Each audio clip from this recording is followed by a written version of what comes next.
बहुत समय पहले शैतानपुर में नैना और सुनैना नाम की दो सौतेली चुड़ैल बहनें रहती थी। नैना बहुत ही गोरी और खूबसूरत थी। वही दूसरी तरफ सुनैना एकदम कोयले की तरह काली थी। साथ ही उसकी शक्ल बहुत ज्यादा बदसूरत और डरावनी थी। सुनैना चुड़ैल हमेशा नैना पर रोब जमाकर उसे अपने सारे काम करवाती थी। वही दूसरी तरफ नैना चुड़ैल सीधी और सरल स्वभाव की थी। वो चुड़ैलों के कॉलेज में पढ़ाई करती थी, साथ ही हमेशा अच्छी चुड़ैलों की संगत में रहती थी। लेकिन सुनैना इसके ठीक उल्टा हमेशा बुरे चुड़ैलों की संगत में रहती थी। साथ ही उसे शराब पीने के साथ साथ भी कई तरह की बुरी लत लग चुकी थी। फिर कुछ दिनों बाद रानी चुड़ैल अपने बेटे की शादी करवाना चाहती थी। मैं एक होनहार और समझदार चुड़ैल को अपनी बहू बनाना चाहती हूँ। इसके लिए मुझे शैतानपुर की चुड़ैलों की प्रतियोगिता करवानी होगी। जो भी चुड़ैल प्रतियोगिता में जीतेगी मैं उसे अपनी बहू बनाऊंगी। फिर अगले दिन रानी चुड़ैल पूरे शैतानपुर में ऐलान करवा देती है कि जो भी चुड़ैल उसकी परीक्षा में पास होगी वो उसकी शादी अपने बेटे से करवा देगी। ये सुनते ही शैतानपुर की सारी चुड़ैलें खुशी से उछल पड़ती हैं और राजकुमार से शादी करके महल में रहने का सपना देखने लगती हैं। वहीं दूसरी तरफ नैना और सुनैना का भी यही हाल था। फिर प्रतियोगिता वाले दिन दूसरी चुड़ैलों के साथ साथ दोनों बहनें भी महल में पहुंच जाती हैं। उसके बाद रानी चुड़ैल सभी चुड़ैलों से तरह तरह के सवाल जवाब करने लगती है। नैना चुड़ैल बहुत ही होशियार थी।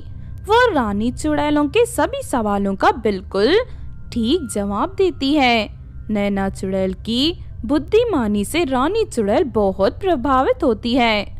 देखो, मुझे और मेरे बेटे को रोज स्वादिष्ट खाना खाने की आदत है, इसीलिए तुम में से जो भी चुड़ैल सबसे स्वादिष्ट खाना बनाएगी मैं उसे अपने बेटे की शादी करवाऊंगी। फिर सभी चुड़ैलों को खाना बनाने का सारा सामान दिया जाता है और वो सभी खाने बनाने में जुट जाती हैं। लेकिन नैना चुड़ैल बाकी चुड़ैलों के मुकाबले कम समय में तरह तरह के स्वादिष्ट व्यंजन तैयार कर देती है। नैना चुड़ैल का बनाया हुआ खाना खाते ही रानी चुड़ैल और उसका बेटा दोनों खुश हो जाते हैं। अरे वाह, तुमने तो बहुत ही लाजवाब खाना बनाया है। बाकी चुड़ैलों का बनाया हुआ खाना कुछ खास नहीं था, लेकिन तुम्हारे खाने की तो बात ही अलग है। हाँ माँ, तुमने बिल्कुल सही कहा। इतना स्वादिष्ट खाना तो मैंने कभी नहीं खाया। मैं इसी चुड़ैल से शादी करूँगा। ये सुनकर नैना चुड़ैल खुशी से उछल पड़ती है। फिर वहाँ मौजूद दूसरी चुड़ैलें नैना चुड़ैल को बधाई देने लगती हैं। लेकिन वहीं दूसरी तरफ नैना चुड़ैल की शादी राजकुमार से तय हो जाती है। सुनैना चुड़ैल जलकर राख हो जाती है। उसके बाद वो नैना चुड़ैल को भला बुरा कहते हुए वहाँ से चली जाती है। नैना की किस्मत तो बहुत ही बुलंद है। राजकुमार से शादी करने के बाद वो महल में रानी बनकर राज करेगी और मुझे इसी टूटी फूटे घर में रहना पड़ेगा। नहीं, मुझसे ये सब बर्दाश्त नहीं हो रहा। मुझे कोई चक्कर चलाकर राजकुमार से शादी करनी ही होगी। उसके बाद सुनैना चुड़ैल एक जादूगरनी के पास पहुंच जाती है। सुनो जादूगरनी, मैंने सुना है तुम बहुत शक्तिशाली हो, इसीलिए मैं तुम्हारे पास मदद मांगने आई हूँ। तुम अपनी जादुई शक्ति से मुझे मेरी बहन की तरह बना दो। ये रही मेरी बहन की तस्वीर। इतना कहकर सुनैना चुड़ैल नैना चुड़ैल की तस्वीर जादूगरनी को दे देती है। अरे ये तो वही है जिसकी शादी रानी चुड़ैल के बेटे से होने वाली है। इसका मतलब तू धोखेबाजी करके इसकी जगह राजकुमार से शादी करके महल की रानी बनना चाहती है। मैं तुझ जैसी धोखेबाज की मदद नहीं करूंगी। चल भाग यहाँ से। जादूगरनी की बात सुनकर सुनैना चुड़ैल को बहुत गुस्सा आता है और वो उसी वक्त जादूगरनी पर हमला कर देती है। देखते ही देखते सुनैना चुड़ैल जादूगरनी को जान से मार देती है। उसकी जादुई छड़ी लेकर अपने घर चली जाती है। अरे सुनैना, तुम्हारे पास इतनी चमकदार छड़ी कहाँ से आई? ये तो बहुत ही खास तरह की छड़ी लगती है। हाँ, ये एक जादुई छड़ी है। अब इसकी मदद से मैं अपना चेहरा तेरे चेहरे से बदल लूंगी। उसके बाद सब मुझे नैना चुड़ैल समझेंगे और मैं राजकुमार से शादी करके महल की रानी बन जाऊंगी। अरे ये तुम कैसी बातें कर रही हो? मैंने कभी सपने में भी नहीं सोचा कि तुम अपने फायदे के लिए इस हद तक गिर सकती हो। बकवास बनकर मैं तो ऐसी ही हूँ। मुझे सिर्फ अपना फायदा दिखाई देता है। उसके लिए मैं किसी को भी धोखा दे सकती हूँ। ठहर जा, मैं भी तुझे अपना कमाल दिखाती हूँ। सुन जादुई छड़ी, मेरा चेहरा मेरी बहन के चेहरे से बदल दे। इतना कहकर सुनैना जादुई छड़ी घुमाने लगती है और अगले ही पल छड़ी से एक रोशनी निकलती है जिससे सुनैना चुड़ैल की एक मुर्गी के रूप में बदल जाती है। अपने आप को मुर्गी बनता देख सुनैना चुड़ैल जोर जोर से रोने लगती है।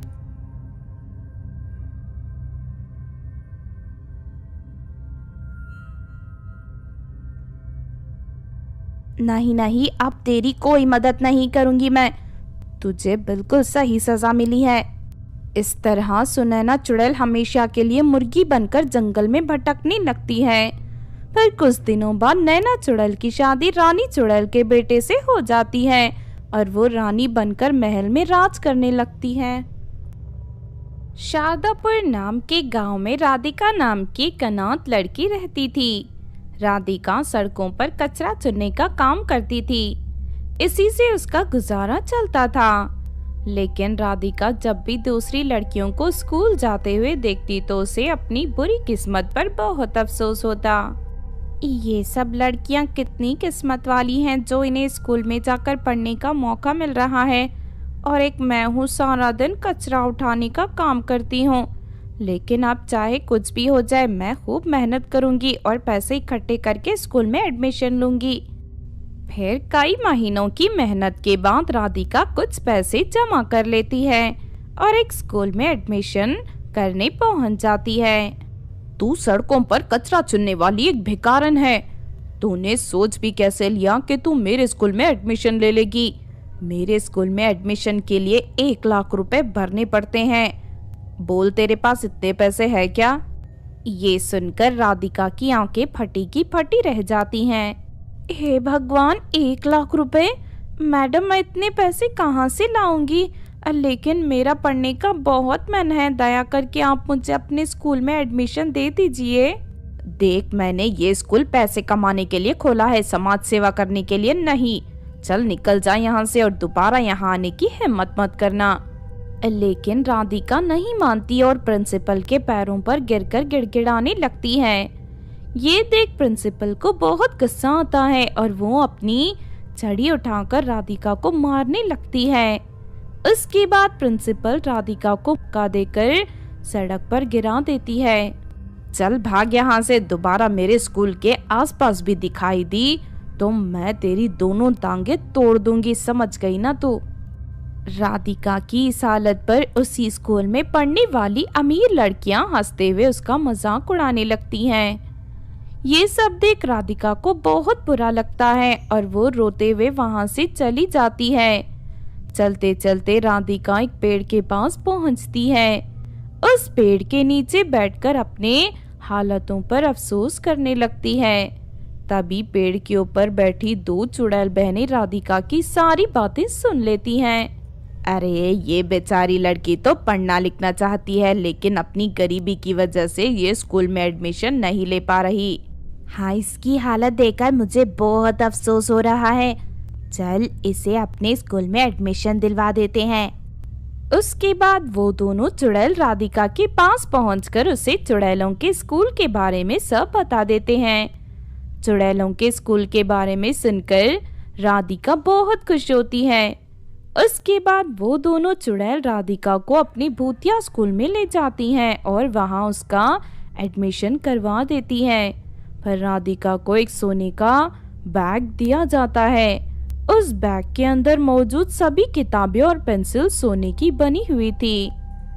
हमारे स्कूल में तुम्हें रोज मुफ्त का खाना मिलेगा और साथ ही रोज नए कपड़े भी मिलेंगे। ये देख राधिका की खुशी का ठिकाना नहीं रहता और वो मन लगाकर वहां पढ़ाई करने लगती है। इसी तरह एक दिन राधिका स्कूल के लिए निकल रही थी कि तभी रास्ते में अनामिका नाम की एक लड़की उसे रोक लेती है।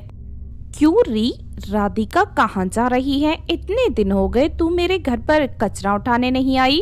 चल जल्दी से मेरे घर पर चल, वहाँ बहुत सारा कचरा जमा है। अब मैं कचरा उठाने का काम नहीं करती, मैं अपनी पढ़ाई करने स्कूल जा रही हूँ। अरे तू तो कचरा उठाने वाली एक भिखारी है, स्कूल में एडमिशन करने के लिए तेरे पास पैसे कहाँ से आए? तभी अनामिका की नजर राधिका के सोने के बैग पर पड़ती है। अरे ये बैग तो सोने का बना है, तेरे पास ये बैग कहाँ से आया? जरूर तूने इसे कहीं से चुराया है ना, इसे मुझे दे। इतना कहकर अनामिका राधिका से उसका बैग छीन लेती है। अरे वाह, इसके अंदर तो सोने की किताबें और सोने की पेंसिल है। अब ये बैग ले जाकर मैं बाजार में बेच दूंगी। राधिका अनामिका से अपना बैग छीनने की कोशिश करती है, लेकिन अनामिका अपने पर्स से चाकू निकालकर राधिका पर हमला करके उसे बुरी तरह घायल कर देती है। बेचारी राधिका खून से लथपथ सड़क पर गिर जाती है। ये देख अनामिका बहुत खुश होती है, लेकिन तभी वहाँ दोनों चुड़ैल बहनें आ जाती हैं। वो दोनों अनामिका को पकड़कर उसकी खूब पिटाई करती हैं। मुझे छोड़ दो, मुझसे गलती हो गई, मुझे मत मारो, मुझे माफ कर दो। नहीं नहीं, हम तुझे नहीं छोड़ेंगे, तेरे जैसी बूढ़ी लड़की को सजा मिलनी ही चाहिए। उसके बाद दोनों बहनें अपनी जादुई शक्ति से अनामिका को एक झाड़ू के रूप में बदलकर उसे कचरे के ढेर में फेंक देते हैं। अब तू 6 महीने तक इसी तरह झाड़ू बनकर सड़क पर पड़ी रहेगी। इस तरह अनामिका को उसके किए की सजा मिल जाती है। फिर उस दिन के बाद से राधिका के जीवन में कभी कोई परेशानी नहीं आती और वो चुड़ैलों के स्कूल में पढ़ते हुए हंसी खुशी अपना जीवन जीने लगती है। कानपुर नाम के गांव में सोनाली नाम की एक गरीब लड़की अपने अपाहिज माँ के साथ रहती थी। सोनाली मेहनत मजदूरी करके अपना और अपनी माँ का पेट पालती थी। फिर एक दिन अचानक सोनाली की माँ की तबीयत बहुत खराब हो जाती है। डॉक्टर सोनाली को ढेर सारी दवाइयाँ लिखकर देता है। सोनाली उसी वक्त दुकान से सारी दवाइयाँ खरीद कर ले आती है। बेटी, लगता है अब मेरा अंतिम समय आ चुका है, मैं नहीं बचने वाली, इसीलिए तू मेरी दवाइयों के पीछे पैसे मत बर्बाद कर। ये पैसे तू अपने लिए रख, भविष्य में तेरे काम आएंगे। नहीं माँ, ऐसी बातें मत करो, तुम्हें कुछ नहीं होगा। मैं दिन रात दुगनी मेहनत करूंगी और तुम्हें पूरी तरह ठीक करके ही रहूंगी। फिर अगले दिन से सोनाली दिन के साथ साथ रात में भी काम करना शुरू कर देती है। हे भगवान, मुझे इतनी शक्ति दे के मैं खूब मेहनत कर सकूं, ताकि मैं ढेर सारे पैसे कमाकर अपनी माँ की अच्छी तरह इलाज करवा सकूं। बेचारी सोनाली दिन रात मजदूरी करना शुरू कर देती है। इस तरह एक दिन सोनाली अपनी मजदूरी के पैसे लेकर घर लौट रही थी।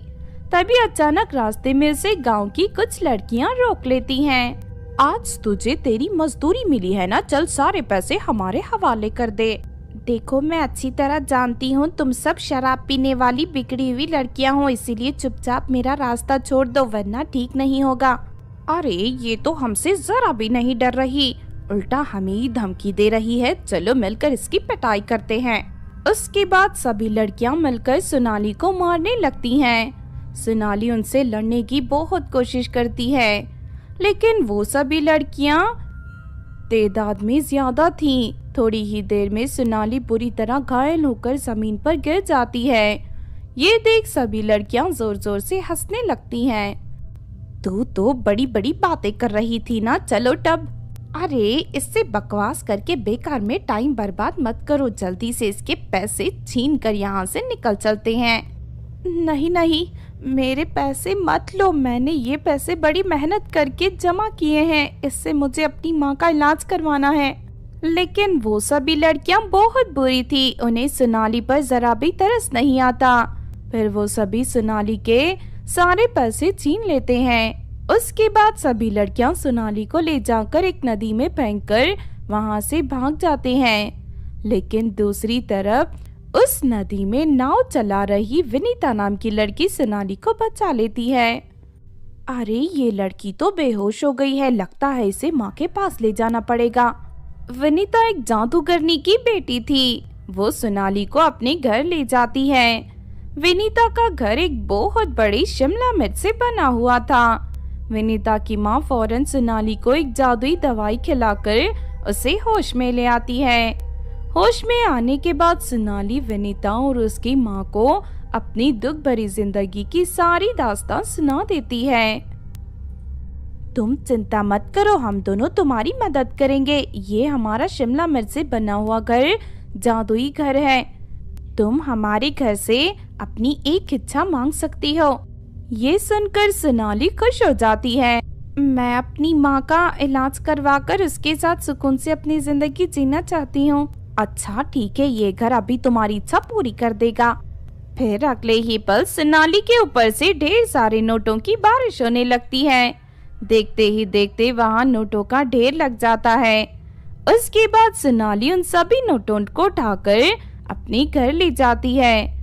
उसके बाद सोनाली एक बड़े अस्पताल में अपनी माँ का इलाज करवाकर उसे पूरी तरह स्वस्थ कर देती है।